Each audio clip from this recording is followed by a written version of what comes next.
आज मैं आपके साथ बेसन की बहुत ही टेस्टी और हेल्थी लड्डू की रेसिपी शेयर करने जा रही हूँ। इस लड्डू को बेसन से बनाया जाता है। गुड़ और बेसन का ये जो कॉम्बिनेशन होता है ना, हमारे स्वास्थ्य के लिए बहुत ही फायदेमंद होता है।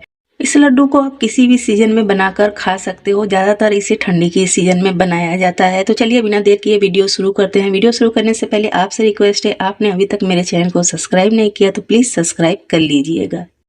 तो यहाँ पर सबसे पहले मैंने रख दी है बड़ी सी कढ़ाई। इसमें हम ऐड करेंगे ऑयल। तो मैं सरसों के तेल में बना रही हूँ। आप चाहे तो रिफाइंड में बना सकते हो, लेकिन इससे ज़्यादातर तीसी या सरसों के तेल में ही बनाया जाता है, क्योंकि ये जो तेल है बहुत ज़्यादा फ़ायदेमंद होता है। रिफाइंड सिर्फ कहने के लिए होता है, उतना फ़ायदेमंद होता नहीं है। तो यहाँ पर मैंने 2.5 kg के लगभग में ऑयल ऐड कर दिया है कढ़ाई में। और ये है झारा, इसमें मैं ऑयल लगा दे रही हूँ, जिससे कि हम बेसन इसमें जब घिसेंगे ना तो ये गिरे ना। अगर आपके पास झारा ना हो तो आप इस रेसिपी को एक प्लास्टिक की मदद से भी बना सकते हो। तो यहाँ पर मैंने ले लिया है बेसन। तो मैं बेसन 2 kg ले रही हूँ। इस बेसन को मैंने चाल कर अच्छी तरह से इस डब्बे में ठूस ठूस कर रखा है। आप देख सकते हो निकल नहीं रहा है। ये घर का बेसन है, चना दाल का बेसन है। इस रेसिपी के लिए चने दाल का ही बेसन चाहिए होता है। इसमें कोई भी बेसन मिला हुआ नहीं होना चाहिए। अगर इसमें 1, 2, 4 मटर भी मिला है ना तो ये बहुत ही ख़राब होता है, क्योंकि जब हम तेल में इसे तलेंगे ना तो ये फटने लगता है। तो यहाँ पर मैंने बेसन को ले लिया। अब इसमें मैं ऐड कर रही हूँ 150 ग्राम ऑयल। तो मैं सरसों के तेल में बना रही हूँ, तो इसलिए सरसों का तेल ही ऐड कर रही हूँ। तो यहाँ पर देखिए मैं 3 बार अपने हाथों में कर ले रही हूँ। ये 150 ग्राम से हल्का फुल्का ज़्यादा ही होगा, कम नहीं है। तो इसे हम क्या करेंगे, पहले मिक्स कर लेंगे। तो बेसन और ऑयल को अच्छी तरह से हमें मिक्स कर लेना है। और इसमें हमें पानी जितना इसमें लगेगा उस अनुसार से डालना है। मैंने 1 लीटर पानी लिया है। थोड़ा थोड़ा कर पानी ऐड करेंगे और इसे मिक्स करते जाएंगे। एक बार में ज़्यादा पानी नहीं ऐड करना है, नहीं तो इसमें गुठलियाँ भी आ जाएंगी, या गीला भी हो सकता है। तो यहाँ पर थोड़ा थोड़ा कर ही पानी को ऐड करते जाना है। इसमें हल्दी वगैरह कुछ नहीं डालना, सिर्फ सादा बेसन, ऑयल और पानी ही रहता है। ऑयल डालने से ये जो कटकटी बनेगी ना बहुत ज़्यादा सॉफ्ट बनेगी। जब इसके हम लड्डू बनाएंगे ना तो सॉफ्ट रहेंगे, बहुत ज़्यादा हार्ड नहीं रहेंगे। तो इस कटकटी को ना हमारे यहाँ मोची कहते हैं, आप लोग जो कहते होंगे मुझे पता नहीं है। तो इस आटे को हमें बहुत अच्छी तरह से गूँथना है, कहीं भी गुठलियाँ नहीं होनी चाहिए। बहुत अच्छी तरह से इसे गूँथ लेना है, बिल्कुल स्मूथ रहना चाहिए ये आटा। जैसे जैसे हम इस आटे को गूँथेंगे ना वैसे वैसे ये हल्का हो जाएगा। तो इसे मैं 2 मिनट तक बहुत अच्छी तरह से गूँथ लूँगी। तो यहाँ पर इसे गूँथते हुए मुझे 2 मिनट हो चुके हैं। आप देख सकते हो हाथों में कितना लगने लगा है, बहुत ज़्यादा हाथों में चिपकता है।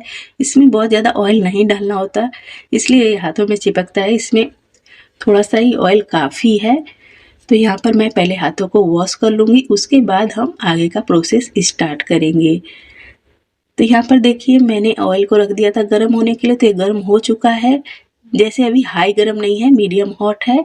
थोड़ा-थोड़ा कर हमें बेसन को लेना है, झारे पर रखकर हमें घिसना है, तो ये ऑयल में चला जाएगा। पहली बार में थोड़ा लेट ये गिरता है, उसके बाद हम फिर जब तलेंगे ना तो ये बेसन का जो मोची है जल्दी-जल्दी गिरने लगेगा।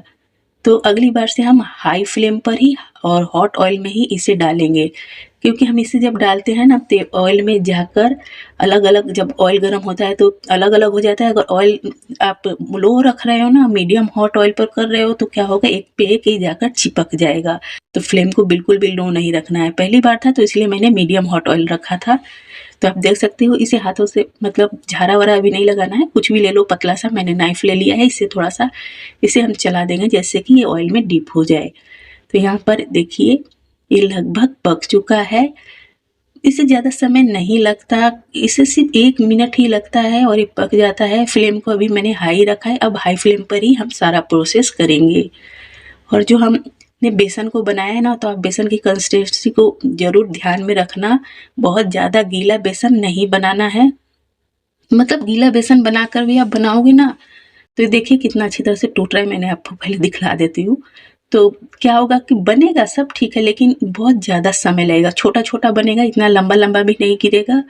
और ना आपको तलने में जो अभी 1 मिनट लग रहा है, तो उस टाइम 1.5 मिनट, पौने 2 मिनट लग जाएगा, क्योंकि उसमें पानी का जो मात्रा हो जाता है, ज़्यादा हो जाता है। इसकी वजह से बहुत लेट तलता है और ऑयल भी आपका ज़्यादा पिएगा।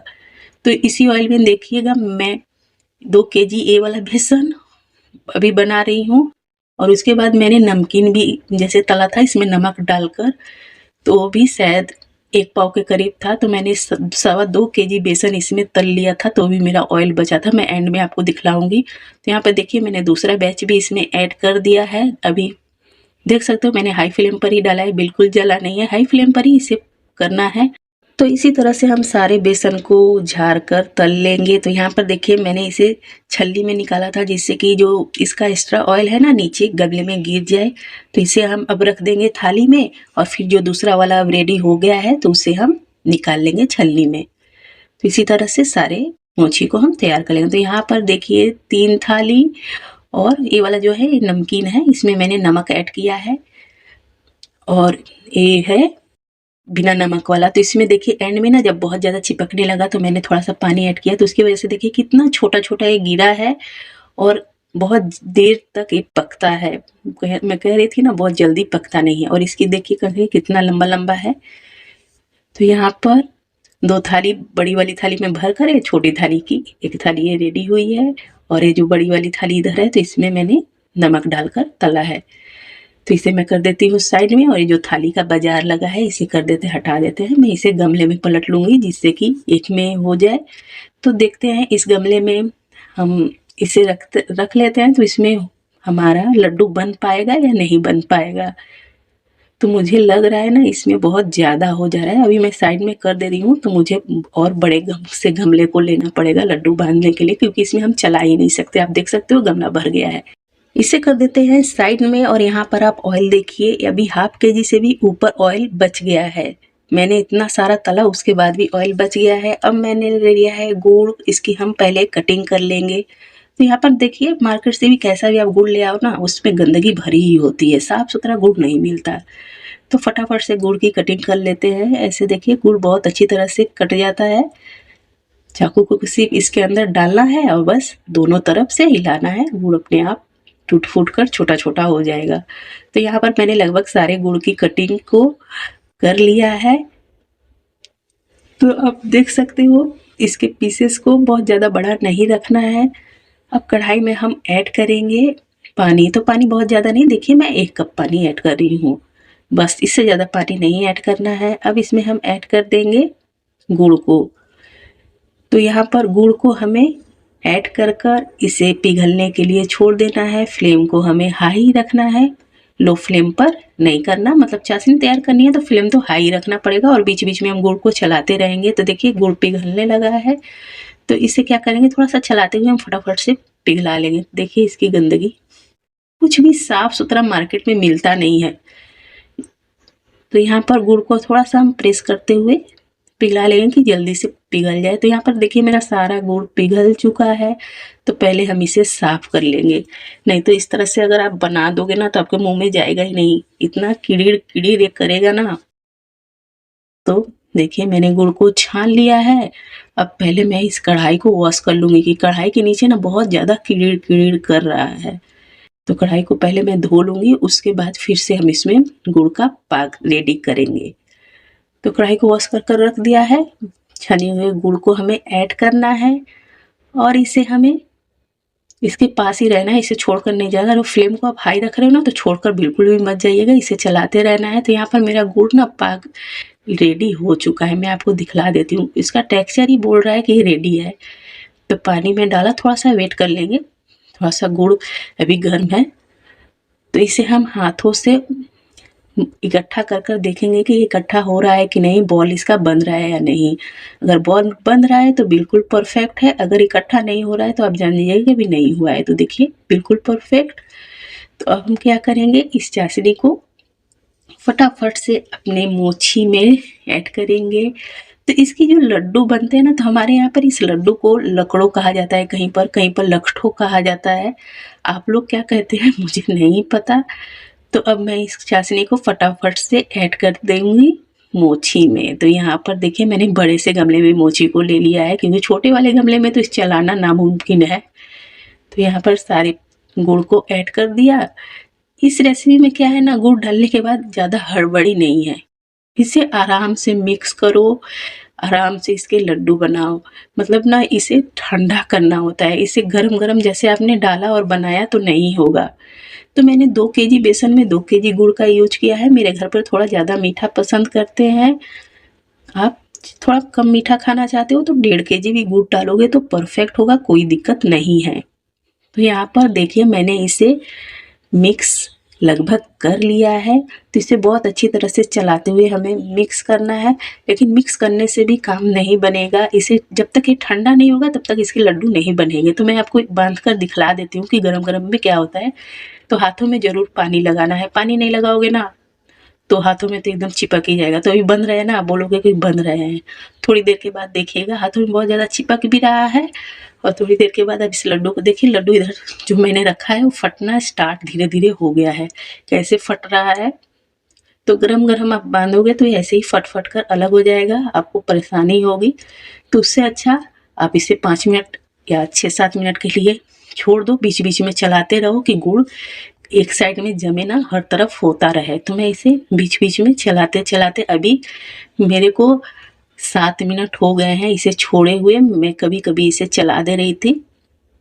तो ये लगभग में ठंडा हो चुका है, बहुत ज़्यादा ठंडा भी नहीं करना है। जैसे हल्का गर्म रहे तभी बांधना स्टार्ट भी करना है। इसमें यही थोड़ी बात है कि ना ज़्यादा ठंडा होने देना है, ना ही ज़्यादा गर्म पर ये बनेगा, लेकिन ये अब बिल्कुल परफेक्ट बनेगा। फिर से हाथों में पानी लगाया, जो पहले टूटा हुआ हमारा लड्डू है ना उसे पहले हम बांध लेंगे। अब ये बिल्कुल परफेक्ट हो जाएगा, अब टूटेगा नहीं। तो इसमें यही है, इसे 8-10 मिनट समय लगता है ठंडा होने के लिए। मतलब चलाते रहोगे तब, अगर आप छोड़ दोगे ना तो ये तो ठंडा होता ही रह जाएगा, ऊपर से ठंडा हो जाएगा, नीचे से गर्म हो जाएगा, और गुड़ कहीं ज़्यादा हो जाएगा, कहीं कम हो जाएगा। तो इसे आपको बीच-बीच में चलाना भी है। तो मैं क्या कर रही हूँ यहाँ पर, आप देखो मैं थोड़ा-थोड़ा पोर्शन लेकर अलग-अलग कर ले रही हूँ कि जिससे ना ये अलग-अलग थोड़ा-थोड़ा में ठंडा हो जाए। जब मैं इसे हाथों से उठाऊँ तो हाथों में मेरे चिपके ना फटाफट से लड्डू बन जाए। तो अब मैं क्या करूँगी, हाथों में पानी लगा लूँगी, क्योंकि हाथ में मेरे चिपक गया है। हाथों में पानी मैं नहीं लगाऊँगी ना तो बिल्कुल भी लड्डू नहीं बंधेगा। तो हाथों में पानी लगाया, और जो मैंने लड्डू की तरह अलग-अलग करके रखा था उसी को मैं उठा-उठा कर फटाफट से बांध लूँगी। तो इसी तरह से हमें सारे लड्डू को बांध लेना है। तो यहाँ पर आप देख सकते हो बहुत ही आराम से, इसमें बहुत ज़्यादा प्रेशर लगाने की आवश्यकता नहीं होती। थोड़ा-सा प्रेशर लगाएँगे कि ये बंध जाए। और आप सोच रहे हो कि लड्डू की तरह बंध गया तो ये बहुत हार्ड हो जाता होगा, दाँतों से टूटता नहीं होगा, तो ऐसी कोई बात नहीं, बहुत सॉफ्ट से लड्डू बनते हैं। तो यहाँ पर देखिए मेरे सारे लड्डू बन कर तैयार हो चुके हैं। देखने में जितने प्यारे लग रहे हैं, खाने में उससे भी ज़्यादा प्यारे और टेस्टी होते हैं। अगर आपको मेरी ये सिंपल सी रेसिपी पसंद आई है तो please subscribe, like, comment and share.